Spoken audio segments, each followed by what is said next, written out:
এবারে প্রবাসের সংবাদ। বাহরাইন প্রতিনিধি নাইমুর রহমান, কুয়েত প্রতিনিধি মোহাম্মদ জালালউদ্দিন ও জেদ্দা প্রতিনিধি হানিস সরকার উজ্জ্বলার পাঠানো তথ্যচিত্রে প্রবাসের সংবাদ জানাচ্ছেন সামদানি প্রত্যয়।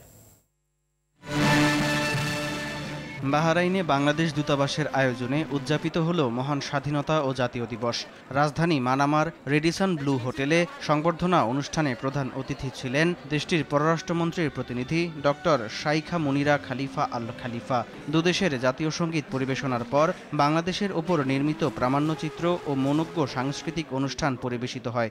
দেশটিতে নিযুক্ত রাষ্ট্রদূত মোহাম্মদ রইস হাসান সরোয়ার তার বক্তৃতায় মহান মুক্তিযুদ্ধের শহীদদের স্মরণ করেন।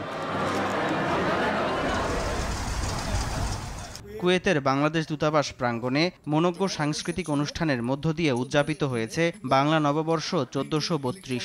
দেশটিতে নিযুক্ত বাংলাদেশের রাষ্ট্রদূত মেজর জেনারেল সৈয়দ তারেক হোসেনের সভাপতিত্বে দূতালয় প্রধান মোহাম্মদ মনিরুজ্জামানের সঞ্চালনায় প্রধান উপদেষ্টার বাণী পাঠ করেন পাসপোর্ট ও ভিসা কাউন্সিলর ইকবাল আক্তার। দূতাবাসের প্রতিরক্ষা উপদেষ্টা ব্রিগেডিয়ার জেনারেল রাকিবুল করিম চৌধুরী, শ্রম মিনিস্টার আবুল হোসেন সহ দূতাবাসের কর্মকর্তা কর্মচারী ও অসংখ্য প্রবাসী বাংলাদেশি অনুষ্ঠানে উপস্থিত ছিলেন।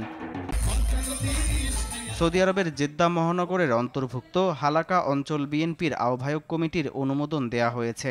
জেদ্দা মহানগর বিএনপির সভাপতি কেফায়েতুল্লাহ চৌধুরী কিসমত ও সাধারণ সম্পাদক শফিক আহমেদ স্বাক্ষরিত ২১ সদস্যের কমিটিতে সরকুম আলীকে আহ্বায়ক ও আহমেদ হাসানকে সদস্য সচিব করে ৩ মাস মেয়াদী এ কমিটি অনুমোদিত হয়। কমিটি হস্তান্তর অনুষ্ঠানে প্রধান অতিথি ছিলেন সৌদি আরব বিএনপির ভারপ্রাপ্ত আহ্বায়ক আব্দুল মান্নান। অনুষ্ঠানে আরও উপস্থিত ছিলেন গিয়াসউদ্দিন, প্রকৌশলী নুরুল আমিন, মাহিন চৌধুরী, শেখ মুস্তাক আহমেদ, আলমগীর হোসেন সহ বিভিন্ন অঙ্গ সংগঠনের নেতাকর্মীরা।